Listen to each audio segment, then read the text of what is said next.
식사들 하셨습니까? 요즘 낮에 날이 하도 따뜻해서 간만에 오토바이 시동도 걸어보고 담배 사러 나가봤는데 이 정도면 오토바이 타도 되겠다라는 생각이 들 정도였습니다. 그래서 조금 타고 나가봤는데 도로 그늘진 곳은 아직도 얼음이 있는 곳이 많고 도로에 모래가 많아서 몇 킬로 가다 돌아왔습니다. 그래도 겨울은 겨울이죠. 또 설 연휴에는 춥고 눈이 많이 온다고 하니까 항상 운전 조심, 독감 조심하시고 건강하게 설 연휴 보내시기 바랍니다. 요즘 시사 유튜버 말고는 조회수도 안 나오는 시국이라고 합니다. 조회수를 떠나서 제 마음도 퍽퍽한 고구마 수천 개를 먹고 물 안 마신 느낌이라서 12월 1월은 영상도 많이 만들지 못했습니다. 죄송한 마음이 많이 듭니다. 그래도 이런 혼란한 상황이 당분간은 지속될 것 같지만은 우리 역사는 언제나 그랬듯이 차근차근 더 나은 시대와 세상을 향해서 잘 헤쳐나갈 것이라고 저는 믿고 있습니다. 저도 더 좋은 정보와 오토바이 입문과 라이딩에 도움이 되는 내용으로 더욱 자주 여러분을 뵙도록 하겠습니다.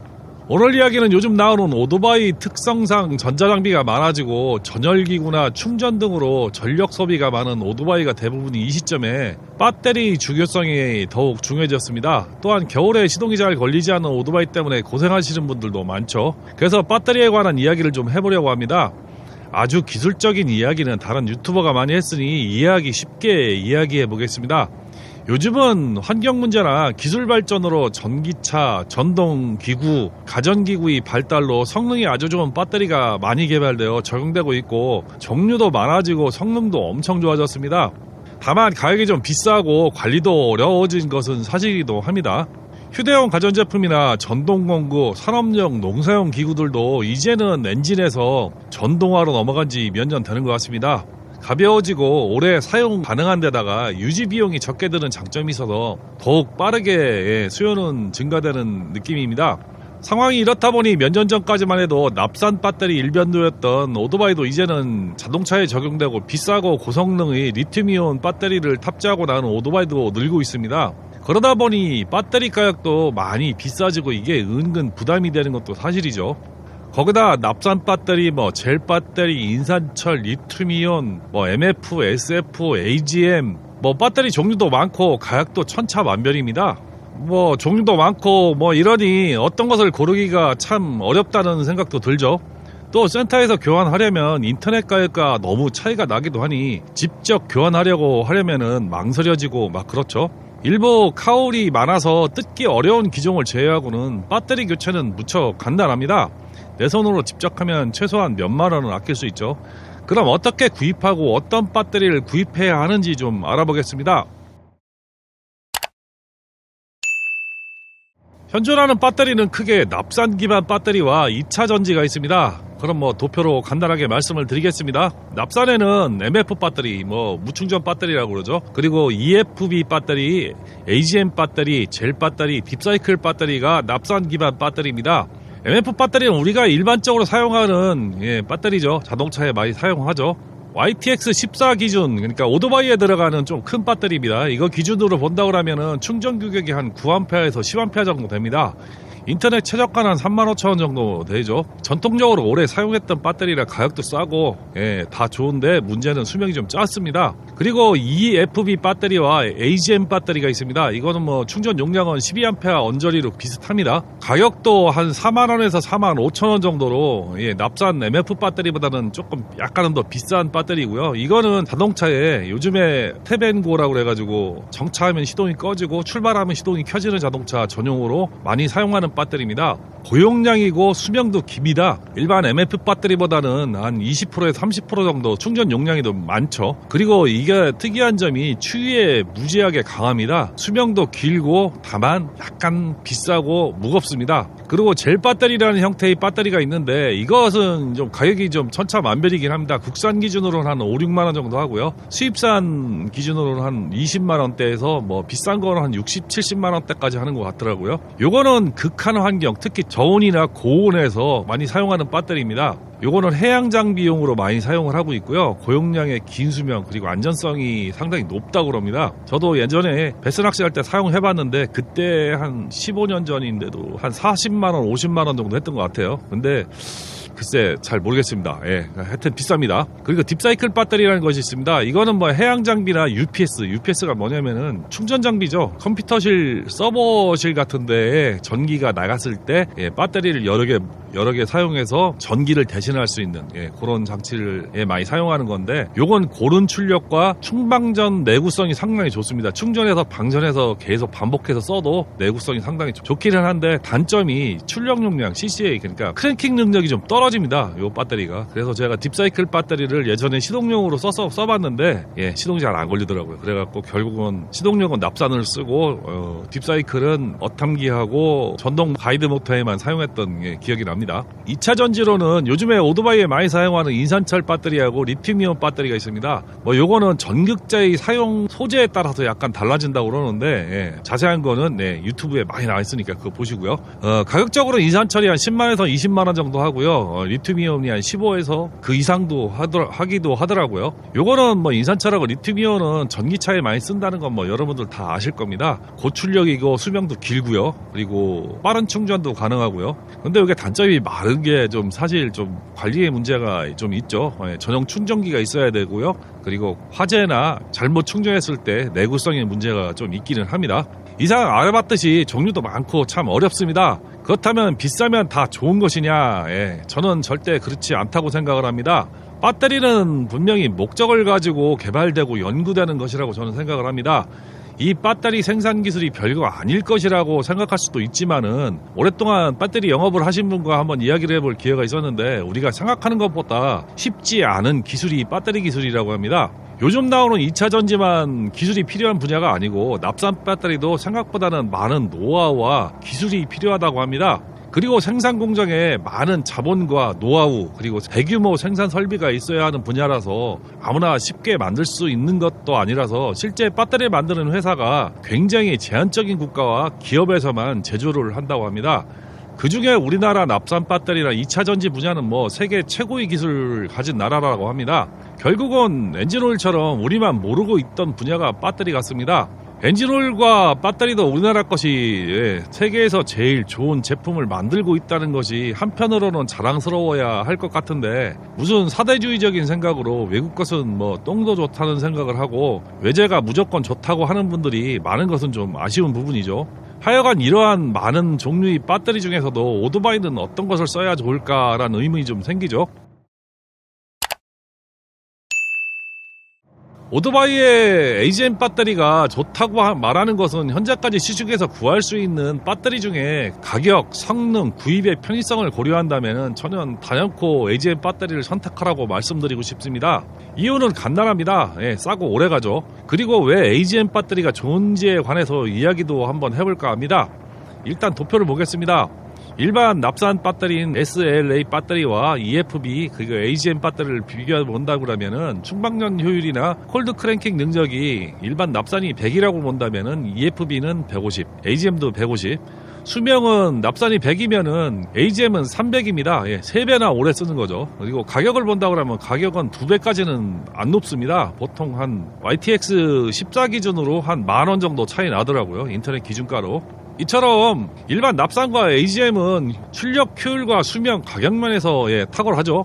여기서만 CACCA라고 아까 잠깐 말씀을 드렸지만은 이게 무엇을 말하느냐 잠깐만 알아보겠습니다. CA란 커런트 레이트의 줄임말로 배터리 충전 또는 방전시키는 속도를 나타내는 값이라고 합니다.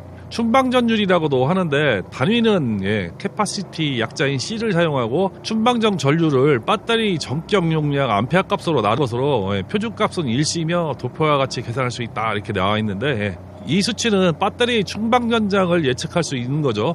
10C라면 배터리 용량 대비 10배 용량으로 충방전이 가능해진다는 뜻이고, 그만큼 충전 시간도 빨라지고 순간적으로 고출력 방전도 가능해진다는 뜻으로 받아들이면 될 것 같습니다. 이 CA 수치는 얼마나 많은 전력을 사용하고 빠르게 충전이 가능한 능력치라고 보시면 됩니다. 다시 말하면 오토바이에서 열선이나 안개 등 휴대폰 충전 등으로 많은 전류를 사용한다면 배터리나 레귤레이터에 많은 부하를 주는 것이 사실일 겁니다. 이때 빨리 방전이 돼서 기기 사용에 무리가 없도록 하는 것과 사용한 전력량을 빠르게 충전해서 배터리 컨디션을 회복하는 것이 아주 중요한 문제가 될 겁니다. 특히 장거리 라이딩 위주인 일반 취미 라이더와 다르게 단거리에서 시동을 껐다 켰다는 배달 라이더의 경우는 배터리 소모가 많은 크랭킹을 자주 하고 배터리 충전할 수 있는 시간적 여유가 부족해서 배터리가 자주 방전되는 현상을 겪게 됩니다. 그래서 이럴 때는 특히 CA 수치가 높은 충방면 효율이 높은 배터리를 쓰셔야 할 뿐만 아니라 배터리 수명이 3배 이상 긴 AGM 배터리를 쓰셔야 배터리가 쉽게 방전하거나 고장하는 경우가 없어지겠죠. 또한 겨울 시동 능력은 CCA로 표기를 합니다. 이 CCA라는 것은 콜드 크랭킹 암페어로 추울 때 저온 시동 능력을 말하는 것입니다. 이것은 겨울에 얼마나 좋은 효율로 시동을 걸어주냐라는 능력을 말하는 거겠죠. 당연히 숫자가 높을수록 겨울에 시동이 잘 걸립니다. 그래서 겨울에는 이 CCA 능력치가 무지하게 중요하죠. AGM 배터리는 일반 납산 배터리보다 CCA 능력치가 1.5배 이상 높습니다. 이러한 AGM 배터리 CCA 수치는 리튬이온이나 인산철 배터리와 거의 비슷한 수치지만은 가격을 생각한다면 저라면 인산철이나 리튬이온보다는 AGM 배터리를 선택을 할 것 같습니다. 거기다 인산철이나 리튬이온의 저온에서의 능률 조화는 다들 아시는 내용일 겁니다. 2차 전지는 겨울에 추울 때는 능력치가 한 30% 이상 떨어지는 능률을 낸다고 합니다. 거기다 오토바이 특성상 충전 환경이 자동차와 좀 다르다면 다르다고 할 수 있어서 저라면 AGM 배터리가 더 나을 것 같습니다. 하나 더 우리가 배터리가 몇 프로 남았냐는 것을 표현할 때는 SOC, State of Charge라고 표현을 한다고 합니다.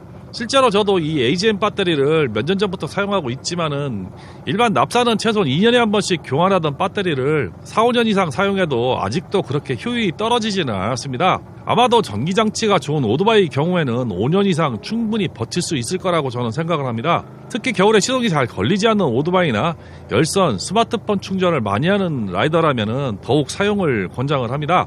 다만 배터리를 정상적인 장착이 아닌 뉘어서 장착하는 오토바이 경우에는 기존에 사용하던 리튬이온이나 인산철 배터리를 대체하지는 못합니다. 또 일반 납산 배터리보다 20-30% 무겁다는 것도 단점이긴 합니다. 도표와 같이 정상 범위를 벗어난 배터리는 교체하는 것이 답이죠. 일부 배터리 충전기를 파는 곳에서 배터리를 되살려주는 스마트 펄스 리페어 기능에 관해서 광고하는 것도 있습니다. 그리고 배터리 액을 충전해주면 배터리 기능이 살아난다고 하는 경우도 봤습니다. 이 말은 일부는 맞고 나머지는 좀 틀린 이야기라고 생각을 합니다. 배터리는 극판이 손상되면 다시 재생하려면 극판을 교환해야 하는 물리적 방법밖에는 없다고 합니다. 다만 아주 극히 일부 손상된 경우라면은 펄스를 이용해서 재생은 가능하나 100% 환원되는 것은 물리적으로 불가능하다고 알고 있습니다. 결국은 오래되거나 일정 부분 손상이 가해져 성능이 떨어진 배터리는 교체하는 것이 답이라는 이야기가 되죠. 이 부분은 유튜브 찾아보시면 많은 영상이 있습니다. 또한 상당히 신경 쓰고 주의해야 할 것이 충전이죠. 특히 2차 전지 리튬 이온이나 인산철 배터리를 사용하는 오토바이 배터리는 충전에 상당히 주의를 기울여야 합니다. 배터리 자체에 PCM이나 BMS 회로가 내장되어 있기 때문에 조정 충전기를 사용하지 않으면 완충도 되지 않고 잘못하면 배터리 보호 회로가 손상되어 배터리를 통째로 버리는 경우도 발생을 할 수 있다고 합니다.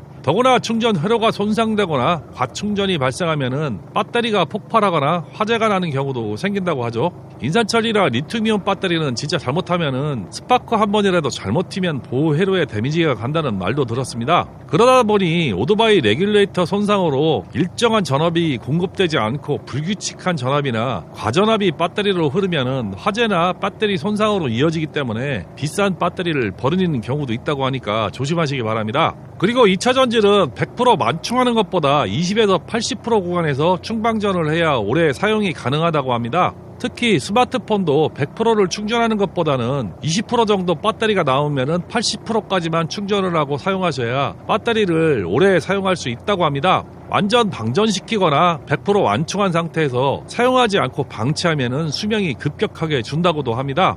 이런 충전 문제는 납산 배터리도 있습니다. 급한 마음에 과도한 출력이나 전압으로 충전을 하게 되면은 배터리 전해액이 끓어서 넘치거나 배터리가 부푸는 현상이 생기기도 하는데 이럴 경우는 배터리 성능이 급격하게 떨어지거나 손상이 생겨서 배터리를 교체하셔야 합니다.